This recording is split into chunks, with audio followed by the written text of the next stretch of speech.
अस्सलामु अलैकुम वरहमतुल्लाहि वबरकातुहू। आज हम शीन से या तक इंशाल्लाह पढ़ेंगे और शीन का मखरज वसतुल लिसान बिल मुकाबल ऊपर का तालु है और ये इसमें फैला हुआ है। शीन इसी तरह सौद को ज़ुबान के रूट उठाकर और नीचे वाले दांतों के अंदरूनी किनारों से टकराएगा तो पढ़ेंगे सौद, एंड में इसके दाल है। और इसी तरह दौद ज़ुबान के साइडें जो हाफ़तुल लिसान को कहते हैं, ऊपर दाढ़ों के मसूड़ों से लगे तो अदा होता है, दौद पुरवर्ड है।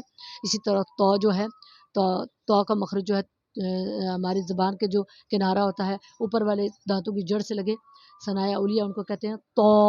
इसी तरह ग़ जो है ऊपर वाले दांतों के किनारों से उनके टकरते हुए पूछे से फुल ज़ुबान को उठाएंगे तो क्या होगा ग़। इसी तरह आइन वसतुल हल्क से पढ़ेंगे आइन, जैसे हमने है पढ़ा था, इसके एंड में नून है। और गाइन जो है अदनल हल्क जो ज़ुबान के करीब तरीन हमारी थ्रोट का हिस्सा होता है गाइन। और फ़ा नरमी से अदा करेंगे, ऊपर वाले दो दांत नीचे वाले होंठ के अंदरूनी तरी से लगेंगे फ़ा। इसी तरह काफ ज़ुबान के रूट से अदा होगा, ऊपर जो इसका नरम तालु वहाँ तक रहेगा कौफ, एंड इसका फ़ा पर है बिल्कुल नरमी से। इसी तरह काफ जो है ज़बान के रूट और बिलमुकाबल ऊपर का थोड़ा सख्त और थोड़ा नरम तालु दोनों टच होंगे काफ।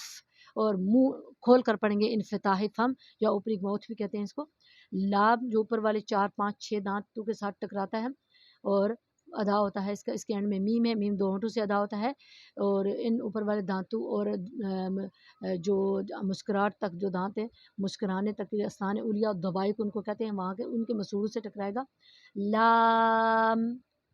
और इसे 3 काउंट ये पढ़ा जाएगा। और जो 3 काउंट हैं उनको 3 फिंगर बंद करके खोलना, जैसे कि पहले भी बताया था, इस तरह पढ़ना है, लेंथनिंग चाहे बराबर रहे। मीम के लिए मीम 2 होंठों से अदा हो रहा है होता है, लेकिन या के लिए जबड़े को नीचे झुकाना भी होगा। इन्फाद फक इसको भी कहते हैं।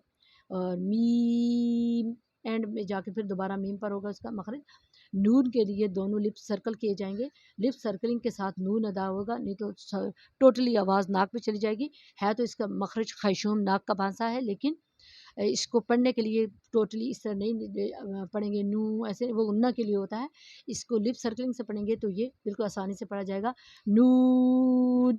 इसी तरह वाओ के लिए होंठ आगे करेंगे, लिप सर्कल करेंगे, पीछे हो जाएंगे, फिर आगे होंगे वाओ। और हा के लिए एंड ऑफ थ्रॉट जो हमारे सीने की तरफ है, डीप जगह, वहाँ से ना दनिस्ता जिस तरह हम हा बोलते हैं वो उस तरह अदा होगा हा। और हमज़ा जो है, हमज़ा भी वहीं से अदा होगा, मुंह के खाली हिस्से से, थ्रॉट के एंड से आएगा हमज़ा।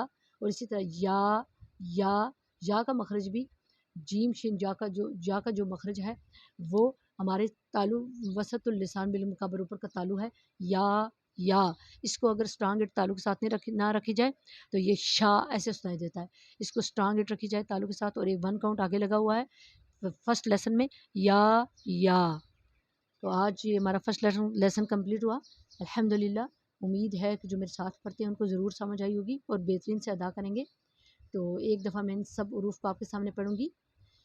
अलिफ बा ता था जीम हा खा दाल राल रा ज़ा सीन शीन सौद वौद तो वा आइन गाइन फा क़ाफ काफ लाम मीम नून वाओ हा हमज़ा या। सुब्हानकल्लाहुम्मा व बिहम्दिका अशहदु अल्ला इलाहा इल्ला अंता अस्तगफिरुका व अतूबु इलैक। अस्सलामु अलैकुम व रहमतुल्लाहि व बरकातुहू।